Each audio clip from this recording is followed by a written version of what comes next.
Pada kesempatan kali ini kita akan bahas yang lagi hangat yaitu PMK 66, yaitu Peraturan tentang Pajak Natura. Hai Sobat Atax, ketemu lagi dengan saya Purwadi Nugroho di channel YouTube kesayangan kita Atax Indonesia. Apa sih Natura itu, lalu juga pajaknya seperti apa, sekarang sudah keluar peraturan yang baru. Nah teman-teman harus tahu nih aturan yang terbaru tentang pajak Natura. Check this out. Nah, kita masuk yang kedua, yaitu Natura dan juga kenikmatan yang harus disediakan dalam rangka pekerjaan. Nah, Natura atau kenikmatan yang sehubungan dengan persyaratan mengenai keamanan, kesehatan, maupun keselamatan pegawai atau K3, keamanan, kesehatan, dan juga keselamatan, yang diwajibkan oleh kementerian terkait maupun juga lembaga terkait, gitu ya. Nah, itu juga nantinya bisa untuk disediakan oleh pemberi kerja atau perusahaan, dan itu nanti bisa dibiayakan gitu ya. Nah, Natura atau kenikmatan tersebut meliputi apa aja? Yang pertama adalah pakaian seragam. Nah, ternyata pakaian seragam ini berdasarkan pengalaman kita, ini memang tidak ada aturan yang eksplisit spesifik pakaian seragam untuk karyawan yang seperti apa. Nah, tetapi pakaian seragam yang sering bisa jadi biaya adalah pakaian seragam. Kalau si pegawai ini nggak ada pakaian seragam itu, dia nggak bisa kerja nih. Contoh misalnya pegawai yang kerja di proyek, maupun juga pegawai-pegawai yang di bidang security gitu ya. Security itu kalau nggak ada pakaian satpam, dia nanti dianggap bukan security nih gitu kan. Nah jadi, tapi kalau misalnya pakaian seragam yang back office ini sering juga mendapatkan yang namanya koreksi fiskal dari pemeriksa maupun AR. Nah, kenapa? Karena pakaian seragam yang back office ini AR maupun pemeriksa sering menganggap bahwa dengan adanya seragam atau tanpa adanya seragam, orang-orang di back office ini tetap bisa kerja kok. Nah, ini juga ya sebenarnya debatable gitu ya, tapi yang sering terjadi di lapangan seperti itu. Ini sama dengan yang namanya pakaian seragam untuk marketing. Nah, kalau misalnya marketing, dia dengan adanya seragam bisa menunjukkan identitas perusahaan. Tetapi, apakah itu bisa dibiayakan atau enggak? Lah, itu saya sebut dengan gray area, gitu ya.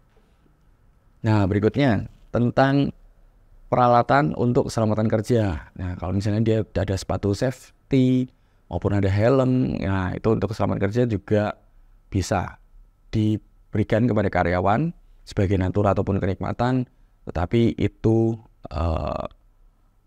tidak termasuk objek pajak. Yang ketiga adalah sarana antar jemput pegawai. Jadi kalau misalnya perusahaan atau pabrik ini mempunyai sarana alat transportasi untuk antar jemput pegawai, itu juga bisa untuk dibiayakan gitu ya. Yang keempat, penginapan untuk awak kapal dan sejenisnya. Jadi kalau misalnya kita mempunyai kapal, lalu juga ada penginapannya, itu kita bisa biayakan juga.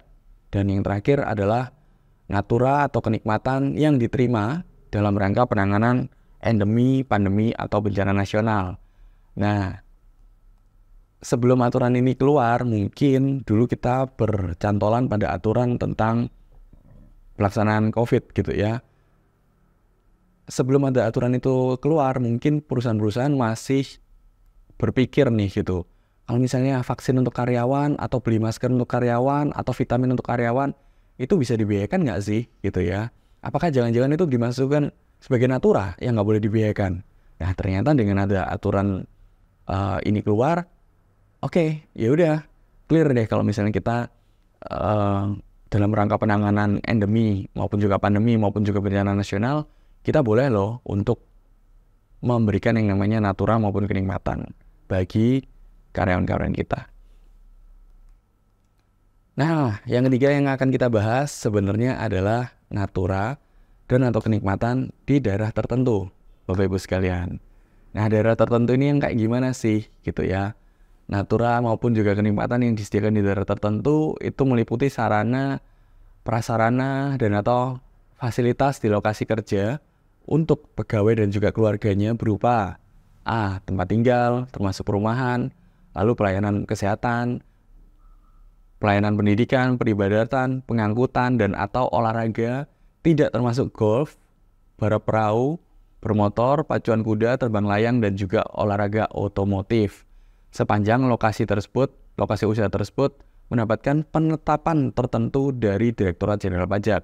Jadi kalau kita mempunyai lokasi yang mungkin kriterianya sama dengan yang dimaksudkan di PMK ini, kita bisa loh untuk meminta kepada Direktorat Jenderal Pajak untuk lokasi saya ini ditetapkan sebagai daerah tertentu, sehingga ketika perusahaan memberikan natura dan kenikmatan bagi karyawan-karyawan saya, ini bisa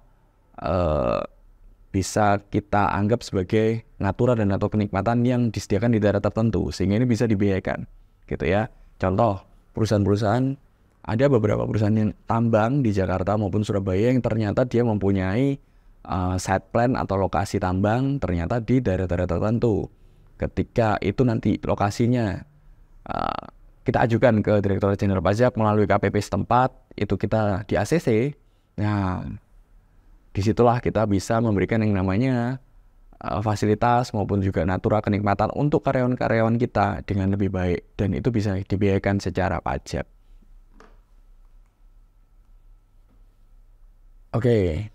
Nah, ternyata sarana dan prasarana yang atau fasilitas yang diselenggarakan satu oleh pemberi kerja secara mandiri ataupun juga pihak lain yang bekerja sama dengan pemberi kerja, itu ternyata juga termasuk dalam ruang lingkup ini. Contoh misalnya nih, wah saya ini ada lokasi tambang di daerah yang cukup terpencil. Nah ternyata di situ saya nggak ada yang namanya fasilitas untuk antar jemput karyawan maupun juga fasilitas untuk makan karyawan.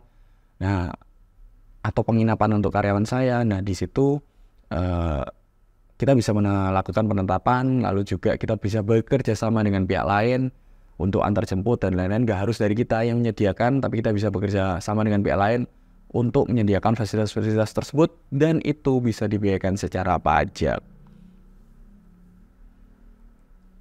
Nah, kriterianya apa nih definisi daerah tertentu? Nah, ternyata daerah tertentu itu ternyata adalah daerah yang secara ekonomis itu mempunyai potensi yang layak dikembangkan, tetapi keadaan prasarana ekonomi pada umumnya kurang memadai dan sulit dijangkau oleh transportasi umum, baik melalui darat, laut maupun udara, sehingga untuk mengubah potensi ekonomi yang tersedia menjadi kekuatan ekonomi yang nyata, penanam modal ini harus menanggung resiko yang cukup tinggi dan masa pengembalian yang relatif panjang, termasuk daerah-daerah perairan laut yang mempunyai kedalaman lebih dari 50 meter, yang dasar lautnya memiliki cadangan mineral termasuk daerah-daerah terpencil. Jadi kalau misalnya kita eksplorasi tambang di daerah laut Natuna nih, atau di daerah laut Sorong atau Atambua gitu ya. Nah Pak, ini apakah termasuk daerah terpencil? Wong ini di tengah laut gitu ya. Nah ternyata itu juga bisa dimintakan kepada Direktorat Jenderal Pajak agar lokasi tersebut bisa didefinisikan sebagai daerah tertentu, gitu ya. Nah, nanti kita akan bahas prasarana ekonomi ini kriterianya apa, Pak? Nah, kalau sulit dijangkau oleh transportasi umum, ini kriterianya apa, Pak? Nah, ternyata ada semua diatur oleh pemerintah. Ternyata prasarana ekonomi itu kalau misalnya listrik, air bersih, perumahan gitu ya, ada rumah sakit, sekolah, itu semua ada kriterianya Bapak Ibu. Nah kriterianya ada di sini. Nanti Bapak Ibu juga bisa untuk mempelajari lebih lanjut ya tentang materi ini juga boleh. Nah ternyata contoh misalnya kayak listrik. Nah listrik itu yang tidak layak, misalnya jika PLN padam rata-rata 40 jam seminggu gitu. Masalahnya apakah kantor pajak ini bisa ngecek PLN yang padam rata-rata 40 jam seminggu ini benar atau enggak? Nah ini juga persoalan lain gitu ya. Nah ternyata ada kalau misalnya air bersih ternyata yang nggak layak itu misalnya kriterianya adalah PDAM ini berhenti pasok rata-rata 40 jam seminggu.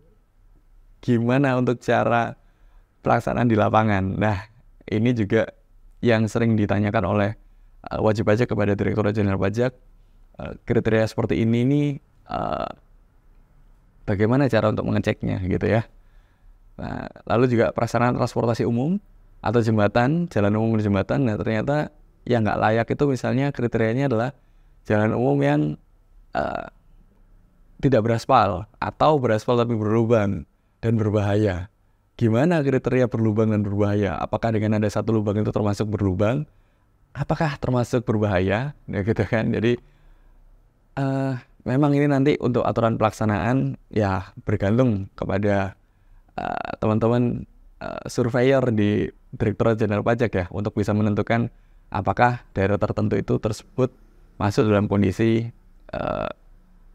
tidak layak sehingga nantinya bisa ditetapkan sebagai daerah tertentu. Oke, saya lanjut aja. Nah, berikutnya ini adalah natura dan atau kenikmatan dengan jenis atau batasan tertentu. Natura dan atau kenikmatan dengan jenis atau batasan tertentu. Nah, ini yang menjadi satu game changing yang semua perusahaan harus tahu nih. Semua perusahaan harus paham apa sih jenis dan juga batasan-batasan tertentu dari natura ini gitu ya. Contoh natura dan atau kenikmatan ini nanti akan dibatasin oleh pemerintah gitu ya. Nah, jika lebih dari batasan tersebut nantinya akan menjadi objek pajak gitu ya. Contoh nih, misal yang pertama tentang bingkisan. Bingkisan dari pemberi kerja antara lain berbentuk bahan makanan, bahan minuman, atau makanan dan atau minuman dalam rangka hari besar keagamaan, nah, meliputi Hari Raya Idul Fitri, Natal, Nyepi, Waisak, dan atau Tahun Baru Imlek. Itu batasannya adalah ketika bingkisan dari pemberi kerja ini yang berupa tadi ya, makanan maupun bahan makanan itu diterima atau diperoleh seluruh pegawai, ternyata itu bisa dianggap sebagai bukan objek pajak dan juga bisa dibiayakan Bapak Ibu sekalian.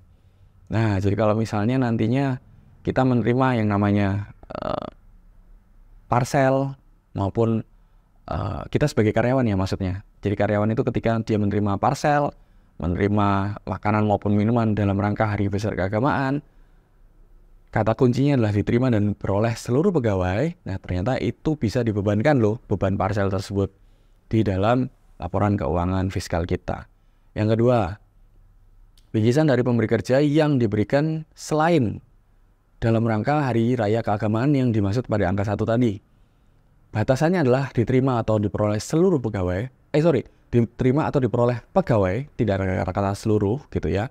Dan secara keseluruhan bernilai tidak lebih dari 3 juta per pegawai per tahun pajak.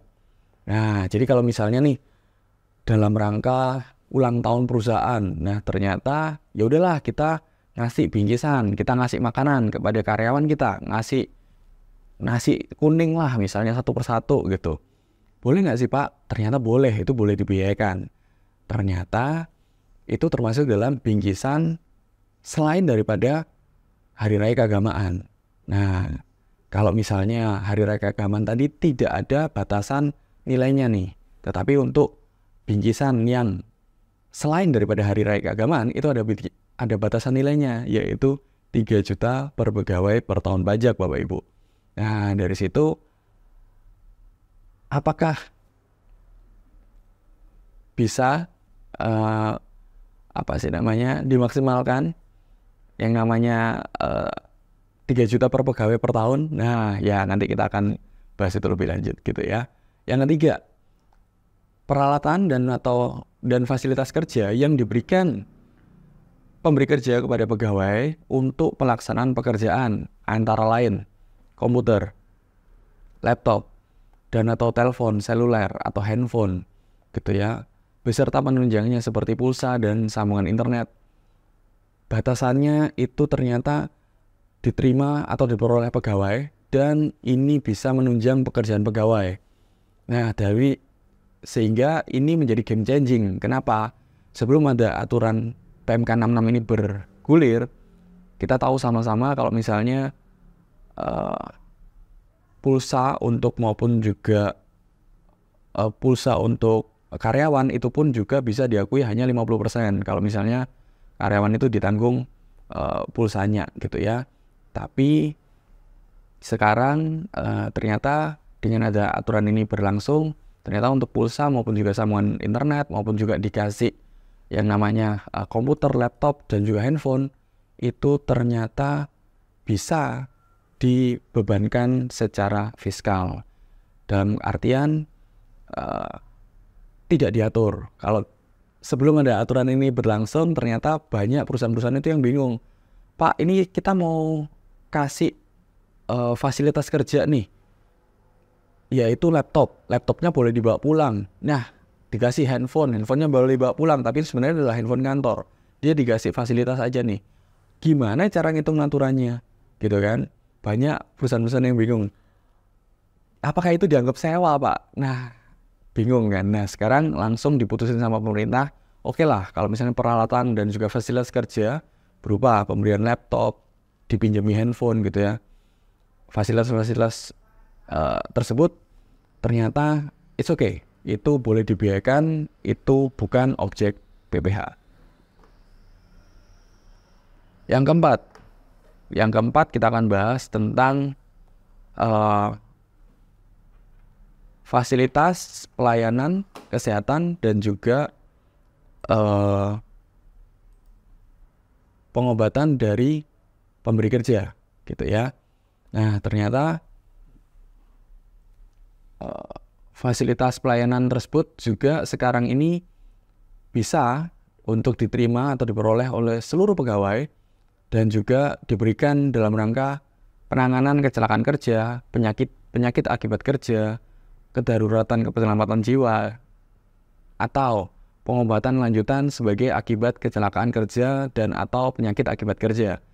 Jadi sekarang pemerintah memperbolehkan yang namanya fasilitas pelayanan kesehatan maupun pengobatan dari perusahaan kepada karyawan-karyawannya ini dianggap sebagai oke, ini boleh dibiayakan nih gitu ya. Jadi sebelum aturan ini, nah aturannya beda lagi nih yang dulu gitu ya. Aturan yang dulu ternyata itu bisa dianggap datura, tetapi bisa dibiayakan dengan treatment tertentu gitu ya. Tetapi kalau sekarang ya udah, ini bisa untuk dibiayakan gitu ya, dan ini bukan objek PPh. Sepanjang itu ada kaitannya dengan kecelakaan kerja, penyakit akibat kerja. Jadi kalau misalnya dia ada kerja di satu pabrik dan ternyata pabrik ini bisa mengakibatkan penyakit akibat kerja, dan pabrik ini memberikan yang namanya natura maupun juga kenikmatan bagi si karyawannya, misal dikasih susu atau dikasihin check up gratis misalnya 6 bulan sekali. Nah, natura maupun kenikmatan tersebut yang diterima karyawan karena penyakit akibat kerja itu nanti bisa dibebankan sebagai biaya fiskal kita. Yang kelima, fasilitas olahraga dari pemberi kerja. Nah, dari pemberi kerja selain fasilitas olahraga golf, pacuan kuda, balap perahu bermotor, terbang layang, dan atau olahraga otomotif. Nah, jadi contoh misalnya perusahaan ini memberikan yang namanya fasilitas olahraga nih bagi karyawannya. Boleh nggak sih dibiayakan? Nah, ternyata boleh loh. Nah, batasannya apa? Batasannya adalah diterima atau diperoleh pegawai. Berikutnya adalah secara keseluruhan bernilai tidak lebih dari 1,5 juta per pegawai per tahun pajak. Nah, jadi batasannya itu, yaitu kalau kita memberikan yang namanya fasilitas olahraga boleh. Tetapi selain yang nggak boleh adalah olahraga golf, pacuan kuda, balap perahu bermotor, terbang layang, dan juga olahraga otomotif. 5 jenis olahraga ini tidak boleh dibebankan atau tidak boleh dianggap sebagai fasilitas olahraga dari pemberi kerja yang bukan objek pajak. Artinya, ya nantinya ini bisa menjadi objek pajak PP 21. Tapi kalau selain daripada 5 tadi, misalnya nih badminton, futsal untuk karyawan, itu boleh dibebankan gitu ya. Maksimalnya berapa? Maksimalnya adalah 1,5 juta per pegawai per tahun pajak gitu ya. Nah, mungkin sampai sini dulu. Kalau ada yang mau ditanyakan boleh, monggo untuk diskusi di kolom chat. Oke, sekarang dampak terhadap pelaporan. Dampak pelaporan contoh misalnya perhitungan PP21-nya gimana? Contoh, Tuan Sukma adalah direktur dari PT Angga Membara.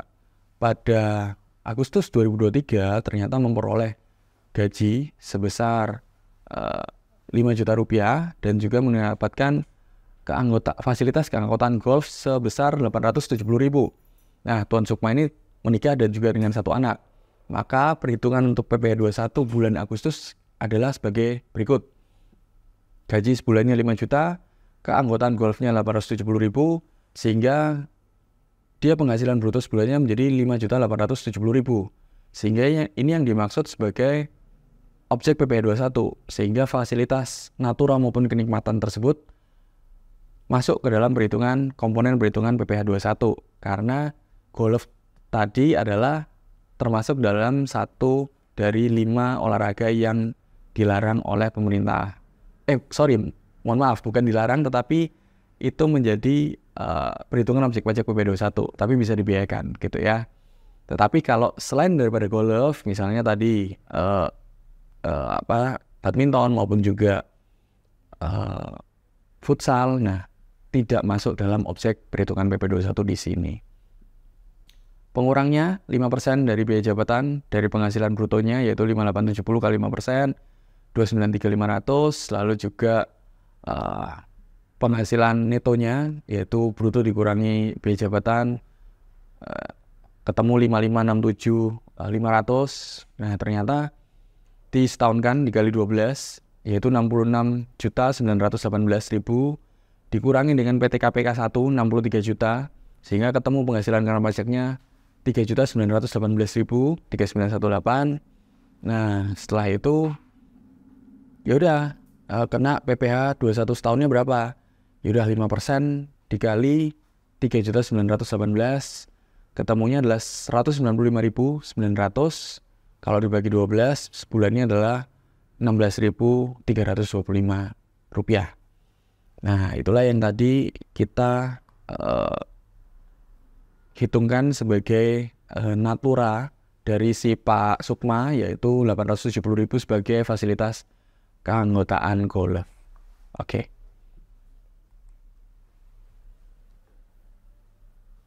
Next, tentang bukti potong. Nah, ternyata memang ketika bukti potong A1, nah natura itu masuknya di mana, Pak? Nah, nanti akan masuknya di sini, Bapak Ibu. Ketika kita membuatkan bukti potong 1721 A1 untuk karyawan kita, nah ternyata nantinya akan masuk di nomor 6. Di A1 ini ada tulisannya tentang penerimaan dalam bentuk natura dan kenikmatan lainnya yang dikenakan yang namanya pemotongan PPh 21 gitu ya. Nanti akan masuk di sini di bukti potong 1721 A1 untuk masing-masing karyawan gitu ya. Nah, kalau misalnya nih Januari sampai Juni kemarin Pak, kita sebagai karyawan ternyata menerima yang namanya natura ataupun kenikmatan. Nah, kita kan nggak dipotong tuh. Nah, kita mau lapor di SPT tahunan orang pribadi kita. Masuknya di mana nih? Masuknya ternyata di sini, Bapak Ibu. Nanti masuknya di 1770, masuk ke penghasilan yang tidak termasuk. Ini kalau misalnya penghasilan atau natura tersebut tidak termasuk objek pajak, Bapak Ibu. Jadi kalau misalnya itu dikecualikan dari objek pajak, masuk aja ke sini, ke penghasilan tidak termasuk objek pajak. Tapi ketika Januari sampai Juni tadi kita terima, dan kita mau menghitung, membayarkan dan melaporkan sendiri, maka kita akan masuk ke 1770 Romawi 1, nantinya akan masuk di penghasilan lainnya. Nah, penghasilan lainnya masuk di situ. Tapi kalau misalnya Pak, kita terima natura nih, kita terima bingkisan, kita terima sesuatu kenikmatan atau fasilitas yang nggak termasuk objek pajak, kita mau melaporkan gimana dong, Pak? Boleh, kita laporkan di 1770 Romawi 3 di bagian B nomor 6, yaitu penghasilan lainnya yang tidak termasuk objek pajak. Kita bisa masukkan aja di situ. Nah, jadi berdasarkan pasal 2 ayat 6 PMK 66 tahun 2023, ternyata pemberi kerja atau pemberi imbalan atau penggantian melaporkan biaya penggantian atau imbalan sebagaimana dimaksud ayat 1 yang diberikan dalam bentuk natura atau kenikmatan beserta pegawai dan atau penerima imbalan atau penggantian dalam SPT tahunan pajak penghasilan. Jadi harus sinkron. Kalau misalnya kita ngelaporinnya berapa, nanti si karyawan juga melaporkan berapa. Nah, memang untuk sinkronnya satu persatu juga di lapangan cukup menjadi soal gitu ya. Tapi nanti akan kita bahas lah. Nah, itu yang dari presentasi saya pada siang hari ini. Semoga webinar ini bisa bermanfaat bagi Bapak Ibu sekalian. Jika ada yang kurang jelas mungkin bisa ditanyakan Bapak Ibu. Bisa menghubungin kami, saya sendiri langsung di nomor handphone tersebut 081-238-21-2577 maupun juga DM di Instagram kami di Tax Indonesia maupun di TikTok maupun di semua sosial media kami juga boleh. Terima kasih Bapak Ibu sekalian sudah join di seminar atau webinar pada siang hari ini. Mohon maaf jika ada kesalahan kata maupun juga kesalahan teknis yang tadi. Terima kasih, semoga bermanfaat bagi Bapak Ibu sekalian. Jika ada pertanyaan atau butuh konsultasi lebih lanjut, jangan ragu untuk menghubungi kami di nomor handphone yang ada di bawah ini maupun juga bisa menghubungi kami lewat Instagram maupun juga akun-akun sosial media kami lainnya. Terima kasih, selamat siang. Ingat pajak, ingat tax. Sampai jumpa. Stop. Workshop ini akan menyelamatkan ratusan juta bahkan miliaran uang dari perusahaan Anda. Semua pengusaha wajib ikut. Di workshop ini kita akan buka-bukaan tentang 5 pasal kunci dan juga 5 cara bagaimana aman dari SP2DK atau surat cinta dari kantor pajak dan juga pemeriksaan pajak. Kapan lagi nih kita bisa belajar bareng, kita bisa berdonasi karena 100% keuntungan dari workshop ini kita akan sumbangkan ke Little Heart Foundation alias Yayasan Jantung Kecil Indonesia. Kita akan liburan tipis-tipis di Bali. Kita akan mengadakan sunset dinner cruise, kita akan naik kapal pinisi, makan malam dan juga menikmati matahari terbenam di situ. Cantik banget. So, apa yang ditunggu teman-teman? Ikut aja workshop ini hari Jumat 25 Agustus 2023 di Hotel Haris Kuta Galleria. Dan mohon maaf banget tempatnya terbatas. Dan untuk 20 pendaftar pertama akan mendapatkan voucher konsultasi private one-on-one bersama dengan saya. So, tunggu apa lagi? Sampai ketemu di Bali.